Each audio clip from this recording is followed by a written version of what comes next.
Welcome, everybody. I'm so excited to be here. Our first live of 2022. Dare to dream and do big. Give your inner critic a latte. I'm so excited to be here with you, Omar. Welcome. It's a pleasure to be here, Sura. I'm very, very excited and honored that of all the people that you could have picked, that you asked me to do your first live for 2022. So it's great to finally be here. I'm just checking LinkedIn. We are live. We look great. We look great on this phone. We look Oh, fantastic. wonderful. That's Yes. that's great to hear It's a that. pleasure to be here, Sura. So yeah, great to be here. Great. Yeah. So our focus today, with it being the beginning of 2022, people reset at different intervals. You could reset each day, each morning, or each meeting. But obviously, a new year has people kind of thinking about future a little bit more than usual sometimes.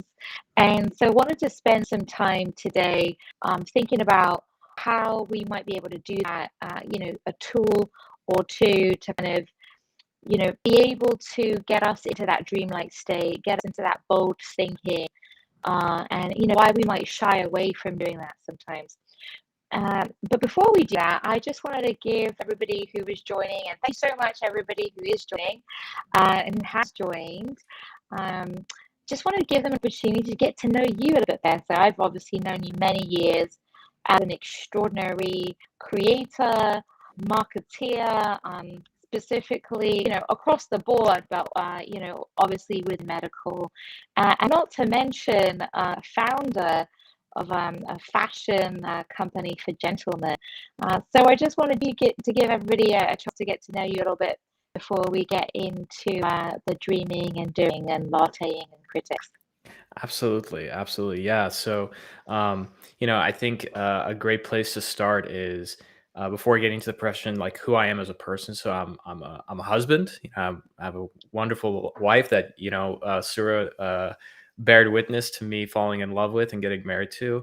I'm going to be a father soon to a very healthy and fantastic little boy. So, I'm looking forward to that.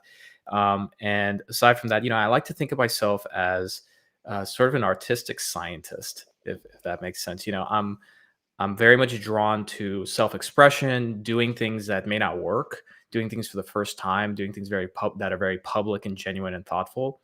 But at the same time, as a business person, really being objective about things and asking myself, what's working and what's not, and asking the hard questions, because at the end of the day, especially as a marketer, we always want to do cool things and creative stuff, but it's got to drive revenue. So transitioning into the professional side, I think my story is kind of summed up in the sense that I'm born and raised in Texas, went to medical school in Texas, realized it wasn't for me, dropped out. This was about 10 years ago. Started off a career in sales, did door-to-door sales, and found my way into surgical robotics. And for the last 10 years, I've really focused on marketing and demand generation for high tech, first of its kind technology. So surgical robotics, AI, predictive health. Most recently, I was in SaaS. And 2022 is a big year because this year I'm actually decided to go full time in launching my own venture, which is Khateeb and Co. And Khateeb and Co. is focused on helping medtech companies drive technology adoption through better sales and marketing using social media. It's a very big vision, and it's something that I've been very focused on for many, many years now. And I've decided that it's time that if I want to lead that change within the industry, that I have to do it myself and not rely on just my articles and public speaking to do it on its own. Oh my goodness. So this is just such a prime moment, right, for you, and the inception of this and the creation of this, and you're always embarking on a new adventure, a new journey, but you're genuinely just you're pushing start on that year, correct? Yep. Very, very new. Literally just set up, like, I had an LLC before for consulting for many years, but like I literally just set up a Stripe account a week ago, you know? Ah, well, congratulations. And so this is the kind of bold adventures that we're talking about. So whether you are an entrepreneur who is who's been feeling for a while that you're looking to try something new, to embark on something new. Whether you're working within an organization and you have high aspirations for the projects that you're working on, the campaign, your personal growth, your team's growth, organization's growth, this is such a great thing to accompany us in terms of, that strategic planning. And this is something that I use on a regular basis, whether I'm doing strategic planning or visioning, or whether I have a really important meeting coming up and I really want it to go well and I want to imagine what that would look like. And so I use this technique to kind of get into that. And I know you and I have played a lot with this as well, Yes. with a lot of fun, actually. Oh yeah. Well, a lot of fun, but it's also very, very effective for me. And I think the biggest thing for me that I've learned from you through the process of creativity and innovation is that the idea of just like being vulnerable, taking action more importantly. And I think that's such an important thing. I mean, for me, I just started my company not too long ago, and I was able to successfully sell enrollment for a product that I've yet to create because people believe in it and they wanted to try it. And I think a lot of people, they wait too long to try and have everything perfect and all the pieces set. And sometimes you have to be sort of brave and just kind of put your best foot forward and kind of go from there. Yeah, absolutely. So I think it's really exciting to have this premise of putting your best foot forward and going for things. But the, one of the things that I want to cover sort of off the bat is, why is it sometimes that we shy away from the little whispers? Why do we that little voice that says, "Hey, like it seems like you really enjoy doing this," or "It seems like you have this aspiration for this project to be this," and and all of a sudden we're like, oh, no, it won't be that great, or I wouldn't even dare utter such a goal, right? And so that's why I've titled this The Inner Critic, and giving it a latte or a chamomile tea or beverage, just for a moment to give yourself some space to really explore what it is they're excited about. Versus, hey, if I say this thing out loud, um, it's going to be too difficult, or I have so much experience that tells me that to the contrary, that I don't have budget, that I don't have buy-in, that this just simply won't work. And that's what I mean by the inner critic. So when we even think about dreaming, the more we have experience in a realm, the more we can carry that experience with us, and that can really affect and limit our ability to think big. So just wanted to pause there and see what you thought about that. If you have any Yeah. personal experience as a human being, with heart pounding and stuff. Yeah, well, definitely a lot. I have a lot to say, and again, like just to kind of put you on the spot here, I can't wait for you to write your first book because you know how to like really speak to these subjects quite closely in a way that resonates. I think um, as someone who's really had to work through this for many, many years, I think that inner critic, it's there for all of us, and it's built up through culture. It's been built up through how people raised us as parents. Um, Victoria Mall, good to see you. A big fan of Victoria Mall, by the way. If you want to talk about someone who like launched a really innovative, big vision and is just killing it, Victoria Mall is one of those people. Um, I think shame is that big project killer. It's the thing that's kept, you know, it's kept people in line. It's kept underclasses in line, women in line, children in line. You know, um, don't get up and eat. Put your hand down. How dare you? You don't have time for this. And I think that because, especially in the first world, we're so used to this that rather than experiencing that ourselves, we do it. Experiencing that in real life from another person, we just do it ourselves. So that way we don't get to that point of feeling that shame from our peers and other people. And so, I think that inner critic, it's always going to be there. And I tell people this all the time, like it doesn't go away. But I think that the best that we can do, at least for me, what's helped is you become more and more brave. I love public speaking. Look, I love getting on live streams. Like you and I just barely prepped for this a few minutes ago. You asked me last night if I wanted to do this.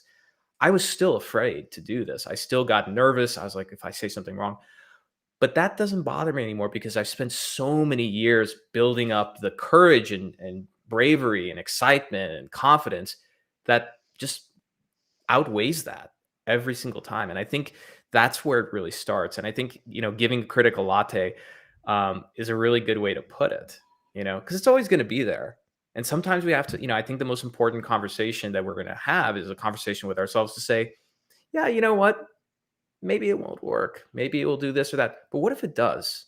And I think, you taught me this, which was mental contrasting, which, yes, we do a great job of weighing out what might go wrong, but you have to weigh that out with, well, what if it goes right? What if all these things happen? And I think like last, just to kind of sort of pull this full circle, last Thursday, I did a webinar for the very first time on my own. And in the first time I was pitching a product, like I literally on a whiteboard, like, hey, I'm selling this training. This is what it is. And I remember I never felt so nervous. It's been a long time since I felt nervous. I felt nervous doing that. And even saying how much it would cost. And in my head, I'm like, why would anybody buy this? I don't even have a website. I don't have any of these things. Guess what?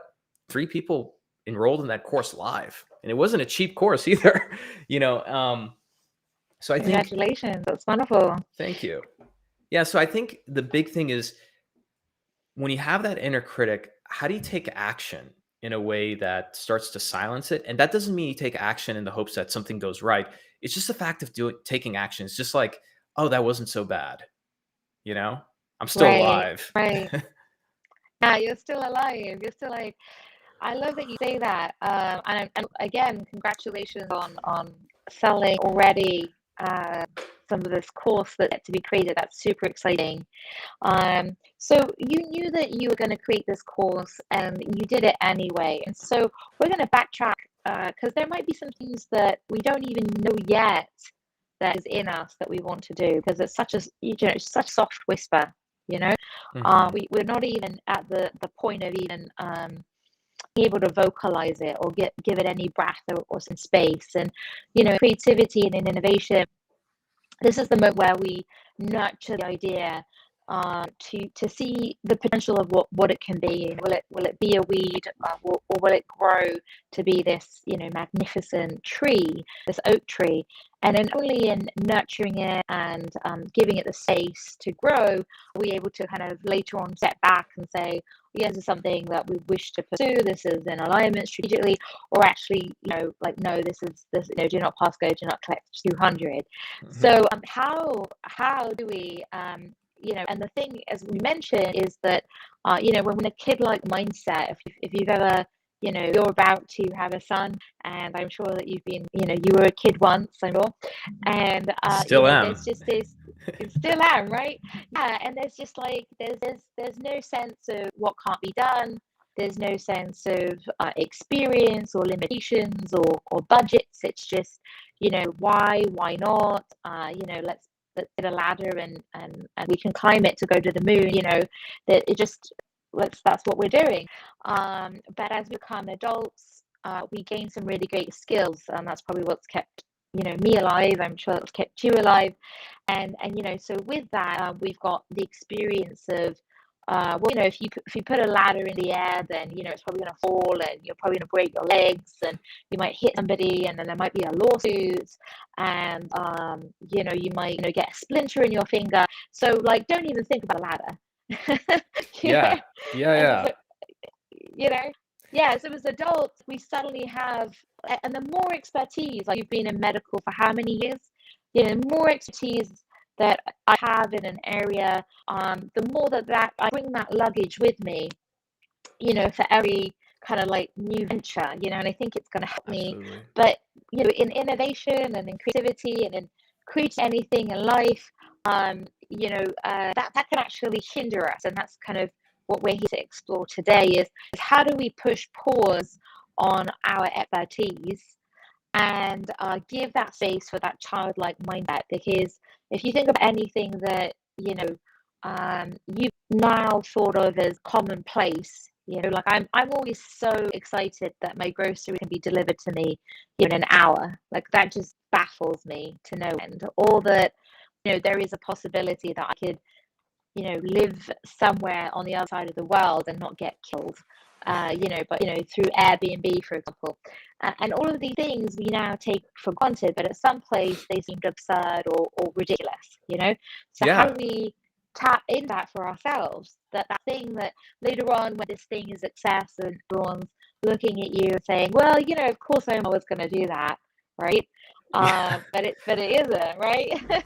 Yeah, I think Airbnb is a great example because when the founders are coming up with it, I think Chris Sacca, the investor who admitted this, he went and told them while they had Y Combinator, hey guys, like I don't think you should do this. Like someone's gonna get killed or raped in one of these Airbnbs, and the blood's gonna be on your hands. Like you should not do this. Like there's always gonna be people, and I think that when it comes to pursuing something new.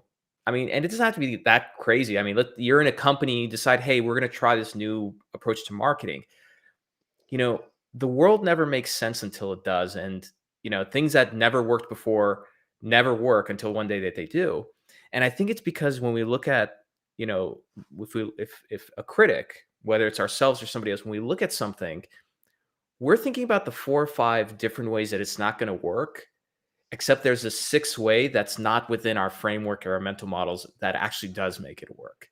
And it only makes sense when you look back in time. I mean, look, Airbnb being a Hmm. success is one. I mean, this is more of a controversial one, but Donald Trump winning the 2016 election, there is 50, 60, 100 ways why that would not happen, except there was one reason why it did. And looking backwards, it made a lot of sense as to why, you know? And so I think that's the one thing that we have to keep in mind. And, you know, innovation is not supposed to be easy. It's like whether you believe in God or the universe, when you create a new venture, or you try something different, it's not supposed to work the first time. And including a human being, like when you're born, you're not supposed to like just walk out of your mother's womb and walk perfectly and everything. There's this way of forward progress. Like you walk a little bit, you fall down, but then you take that negative feedback not to hinder you, but just take into account like, oh, I should change this, I should do that, and that's kind of how you know the world of science and evolution works. That's the way the business works and people work. And we have to do that same thing.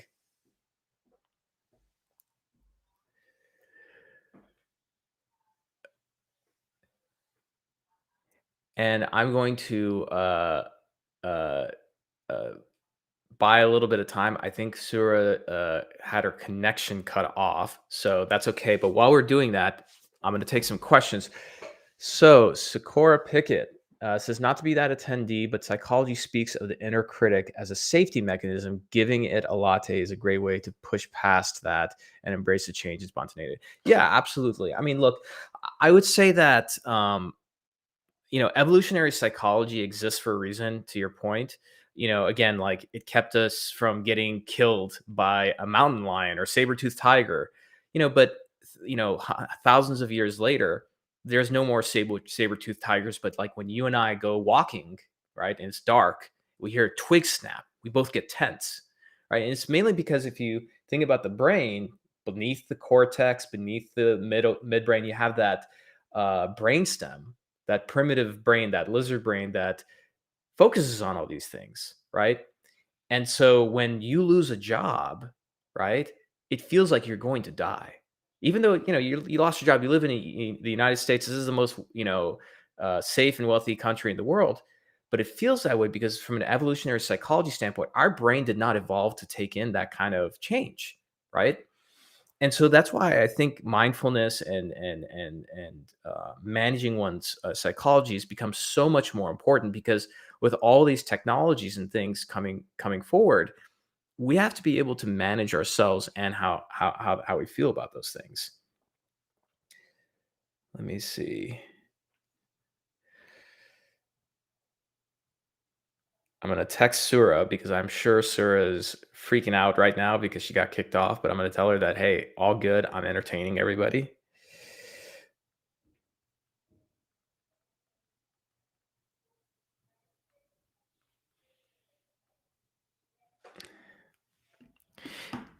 And look, like perfect example is this live stream. Like we're doing this, Sarah's doing this for the first time. Something went wrong. That means she's gonna stop. Absolutely not, because these are things that happen, right?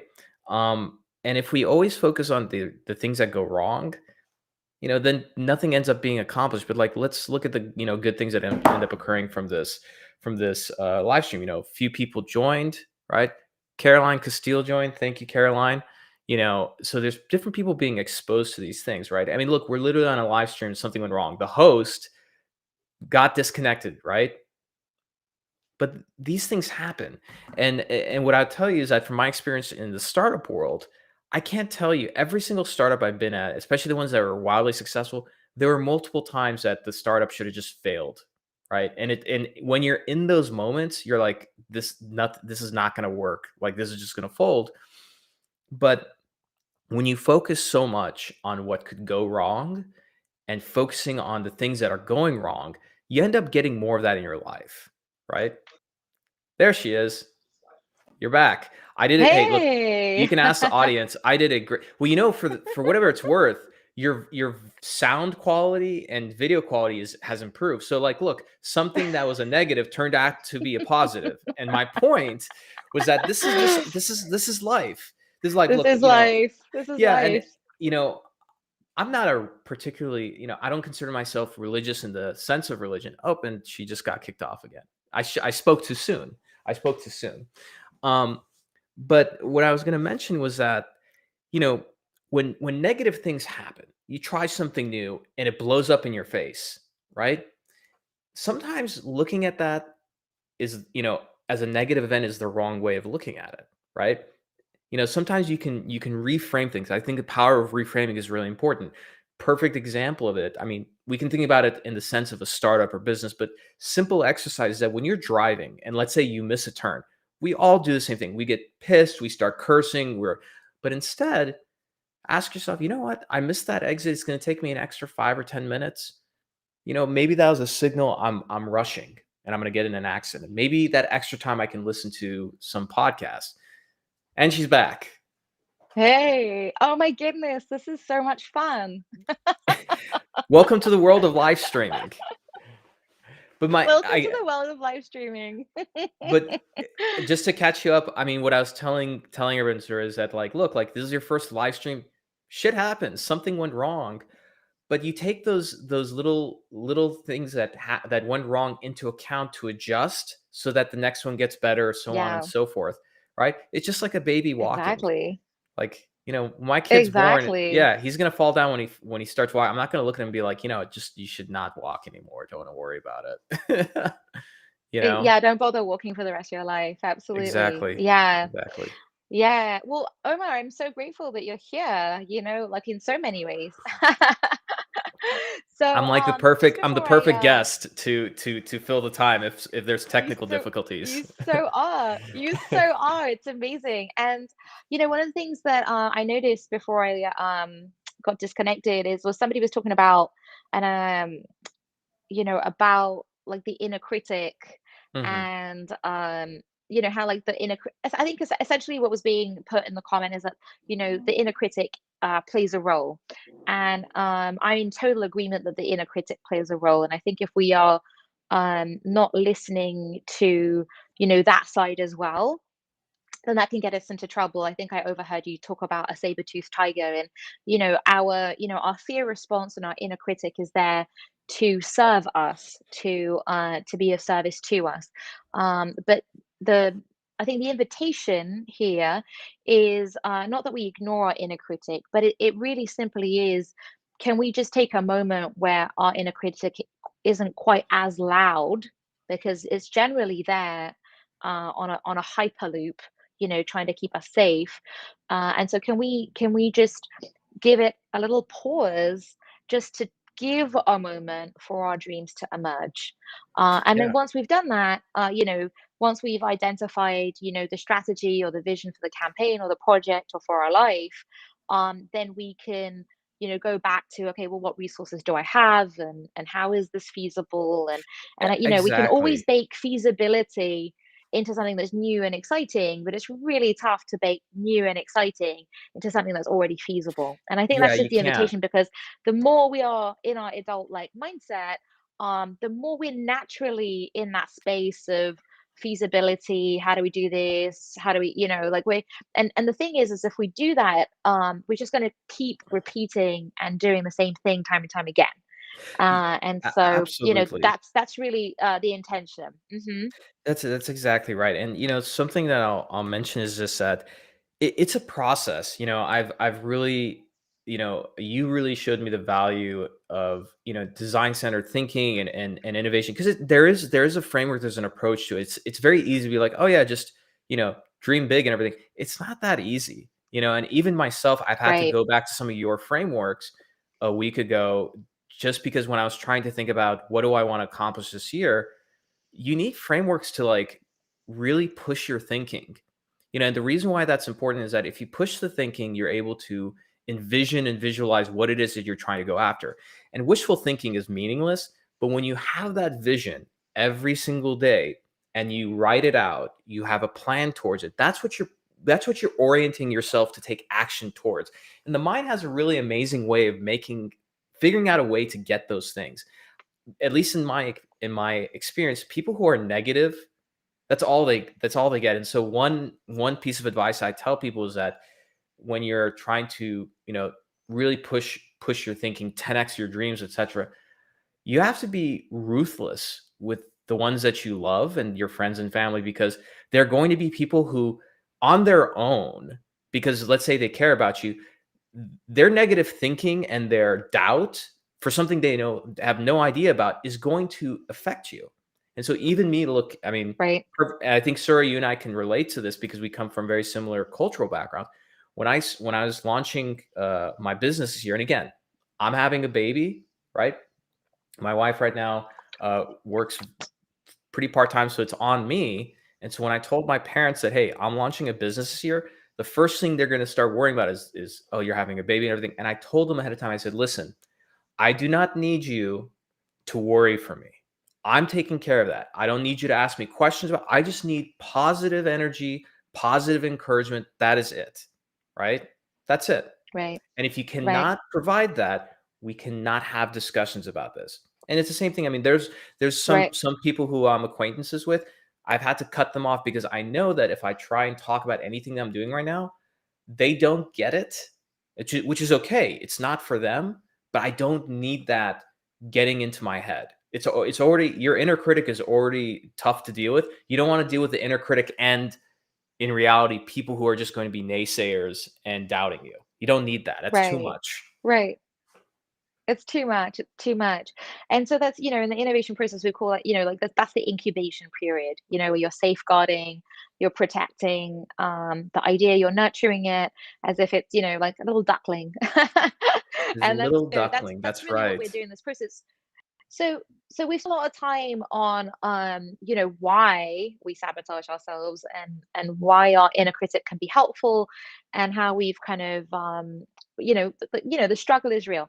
And so now today, Struggle is we're really real for here to sure. offer uh yeah, like a different a tool that might be helpful. And also it's talked about in the newsletter that I released yesterday. So if you're more of a reader type of kind of person, check out Marketeers Design Thinking bud, and subscribe to that, so that you can, it's all written there. So if you're more that way inclined, then you can have it. But essentially what we wanted to share, Omar and I wanted to share with you today, is an approach to, as we mentioned, just push pause on the inner critic. And so essentially, when we talk about goals, just as Omar was just mentioning, he's starting this bit, a new chapter in his business, and immediately, from family, it's kind of like, well, how are you going to do that? How are you going to have the resources? How are you going to bring up a child? There's, all the questions, and all the reasons potentially of why it might not work. And that's great, that's also plays a role, and that's super helpful. But what we discovered, and actually this really great guy, if you haven't heard of him, I definitely invite you to check him out. His name's Kyle Cease, and he's a transformation coach. He's absolutely amazing. he came up with this technique called Kalegoing. And the reason it's called that is his name is Kyle and his best friend is called Diego. And they did like a mashup of their two names to create this technique. And the story goes a little something like this, is that he was on his way to an audition. He was a comedian at the time before he became a personal transformation coach. And he was on his way to this audition, and he was feeling really nervous. And so he started chatting to his friend as if the audition had already happened. And he started chatting to his friend and telling his friend about how great that audition went and how successful it was. And, the jokes that he told and the responses that, people were giving him. And before long, he was just feeling like super revved up before his audition. And then he went into the audition and he did amazing. Like he didn't actually get the role, but he still did amazing. And so from that was the discovery that if we tap into storytelling, if we can tell a story of what's happened as if it already has happened, the brain doesn't actually know any difference. So all Ah, of a sudden, the brain is going to be having the same experiences as if this thing has really happened. And its connection making ability, its ability to find resources to actually make that a reality also starts to get engaged. And so this is so with that, when we think about planning for a project or a campaign, we can actually step into the future and look back and talk about all the great things that have happened, within that campaign or within, hmm, this course that you've just done. And we can go forward in time and wave back at our present self, to varying degrees. Great thing about that is that's really when the inner critic will have the latte, right? Because your brain is like, oh wow, yeah, this is happening, and this is how it happened. The other great thing about this technique is that the things that you'll be sharing are genuinely things that you're excited about, right? So hmm. we're not going to be living in the world of shoulds. You're genuinely going to be sharing the things that you're revved up about. And then the things that you're not so excited about won't make it to the surface in your storytelling. And Yeah, once you've identified that, then to your point, then we can get into the world of action, right? But they're like, kind of like oil and water. We have to do a bit of dreaming first, and then we can get into the action, you know? absolutely. Absolutely. I think Yeah. I think it's a really important thing. You know what's interesting, Sarah? Everyone does this already, but for things that are not that important to them. So the one that Yeah. like example I give people is, when I mean, unless you have you're like, let's say, going to be the first in your family to do this, but when we were all in, let's say, high school or college, we all saw ourselves graduating, right? It was very like obvious, like, oh yeah, it's gonna happen, everything. And we would picture it, we would see it and everything. And so even when we did poorly in exams and everything, we took that into account and made adjustments and we all graduated, right?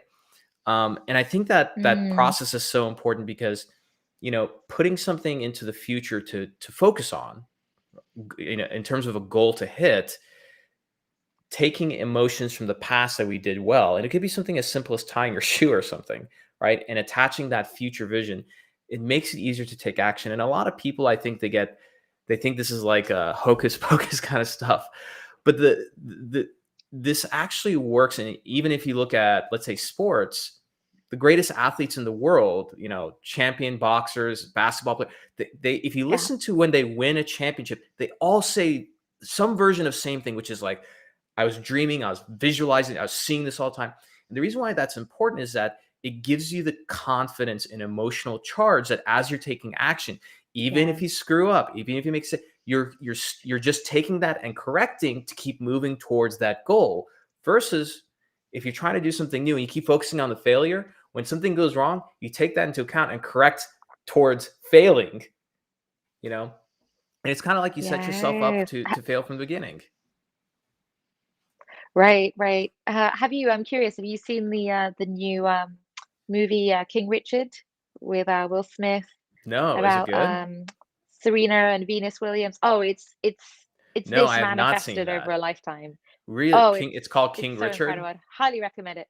King Richard, yeah, Will Smith, and he plays the role of the dad of Venus Williams and Serena Williams, and it's exactly what you're expressing. I'm Um, definitely watching that. so why don't we? Oh, it's so good.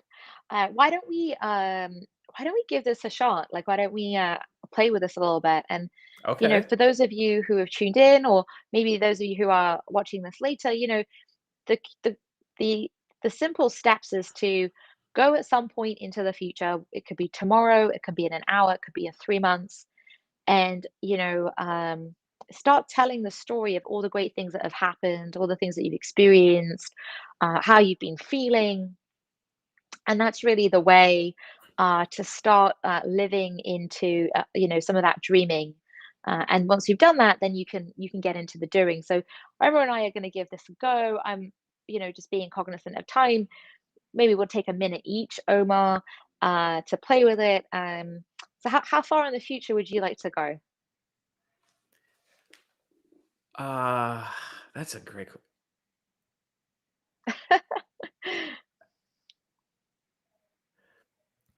I feel like 1 year is too short, but like 5 years is too far. Maybe 3 years. What do you recommend?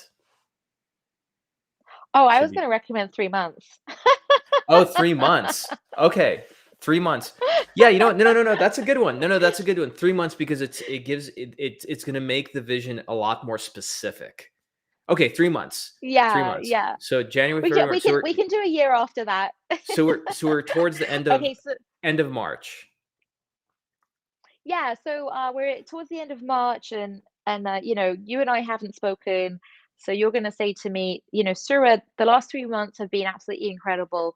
You never guess what happened, and then you're going to share, and my role is to just be super excited about what you're sharing. Okay.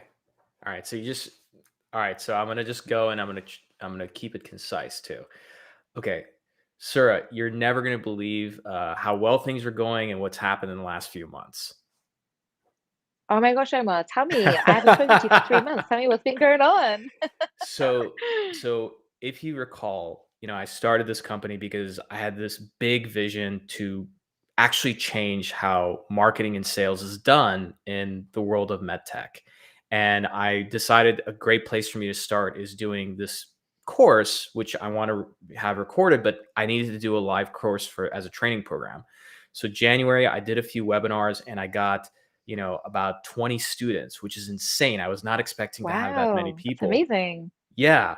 And Yeah. some people came from big companies. Some people actually paid with their own money. They didn't even use a company card. We went to this training, Yeah. right? And I trained them on how to actually sell to physicians in an effective way through LinkedIn and social media. And I couldn't believe, but literally within 2 weeks of completing the course, I started getting these messages from these sales reps who were like, this has just changed my career. I'm getting recognition from my company. Like I didn't think it would happen so fast. Like I'm getting these amazing results. I'm connecting with physicians. I have more influence. One of them got a promotion, and that was just towards the middle of February. And then out of the blue, I've had more inbound than I can handle. So there's these huge companies that want to invest in all their reps to do this. There's people who are asking me to, put out an on-demand course. And this is literally just the beginning. And I'm just overwhelmed by how successful this was because I was just not planning on this happening so fast. I thought it would take at least, maybe 6 or 9 months, but this happened literally within 1 quarter. Oh my gosh, Emma, that's amazing. Wow, all in 3 months. How great. I can't believe it's been 3 months since we last spoke. I know neither can I. It went by really, really fast. Yeah. How Well, about you? Omar, the last 3 months have been really incredible as well. I'm so glad we're having this conversation. So, I went to London over the holidays to see my family, and I really did indulge quite a lot in the amazing food that my mum makes. I know you can totally relate to that. But the last 3 months have been so incredible because I have never felt so strong in my body. I have never felt so lean and strong and full of energy. And so, the bar method workouts that I've been doing have just been storming it and mixing that with the weights.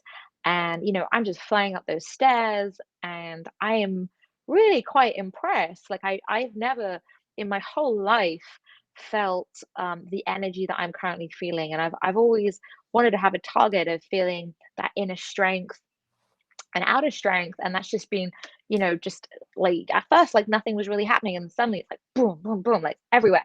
And so that just feels really great. And so my mind feels really clear. And I just have so much energy to work on the projects that I'm currently working on. And, I had another cohort go through Unleash Your Creativity, which is my creativity course.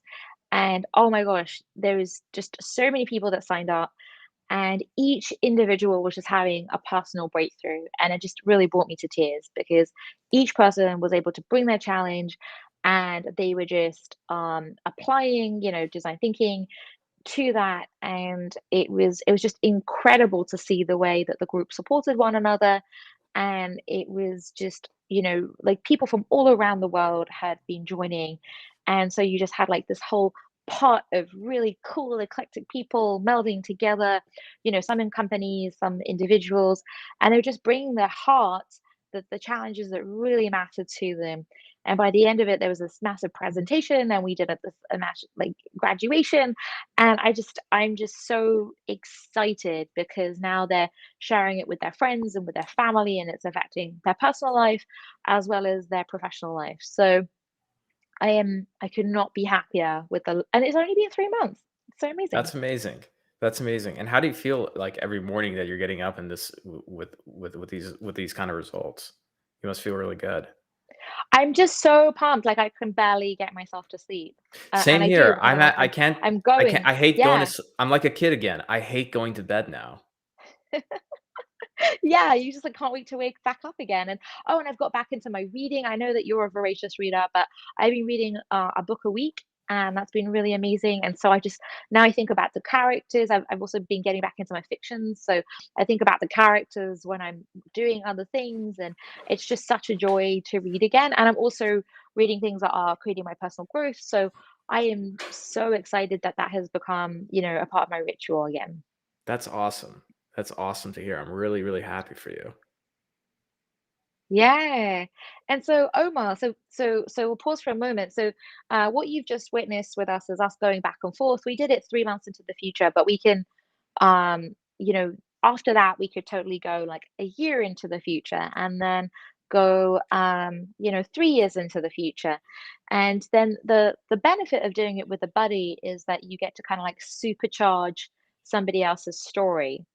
Mm. So taking like the strands of what somebody shared, and actually like turning the volume up on that, right, Omar?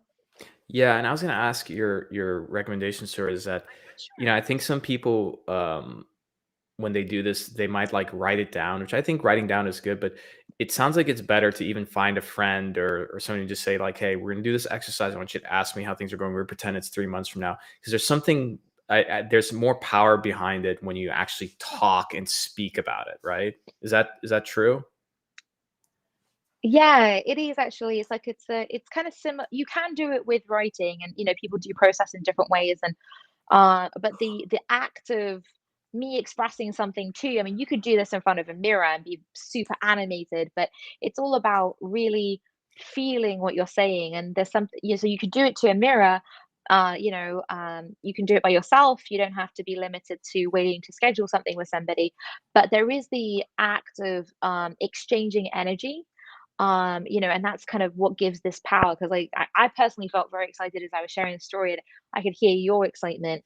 And so to be able to schedule that time and just sort of set the parameters, maybe you're going to chat for 5 minutes about what's been happening, I'm going to chat for 5 minutes, and that's the reboot for the week. Or maybe we're about to kick off a project, and we've done all the groundwork and stuff like that, and then we give each other 5 minutes each, and just kind of go back and forth. And such a worthy investment having that energy exchange. Absolutely. Absolutely.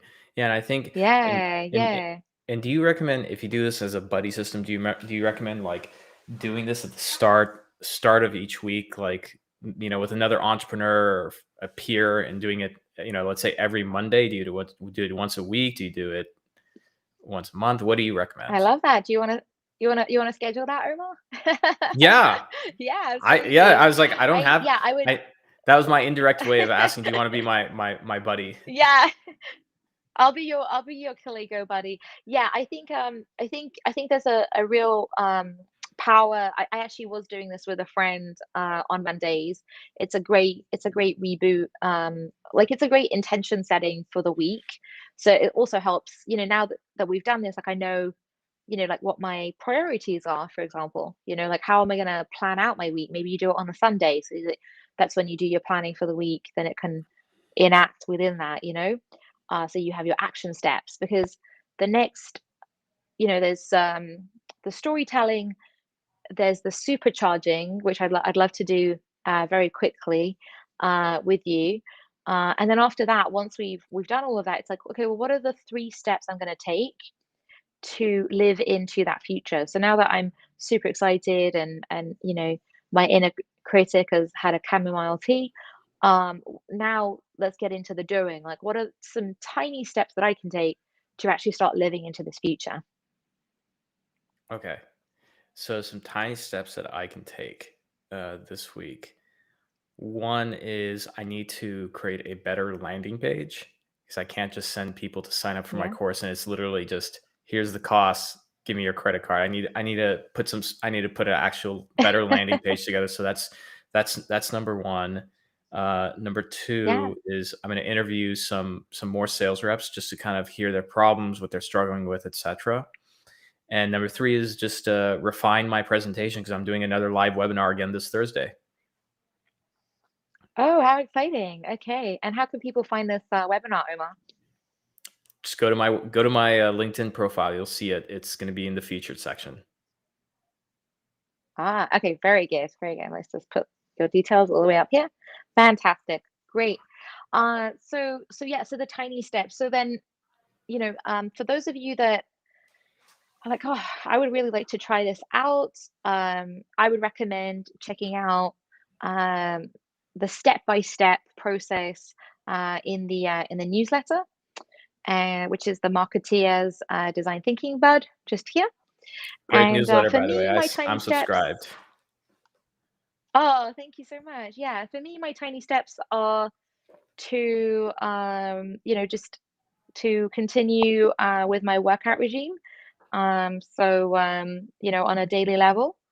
And my other one is to get my supplements, which I have not been taking. Um, they're in the cupboard. They're looking very nice at me, but I actually need to start taking them. And then the other one for the course is I'm in the process of actually creating a mini course for the course. So Hmm, I'm going to be doing some designing this week, which I'm super excited about. And that nice. is that. Yeah. Well, Omar, I'm so thrilled. I'm so thrilled that you're here. I'm so thrilled that we're going to become Caligo buddies with one another. Me too. And yeah, and thank you so much for filling in as well and Yeah. just being really I'm, extraordinary when everything is what technology is. it Sometimes happens. unpredictable, sometimes super helpful. Exactly.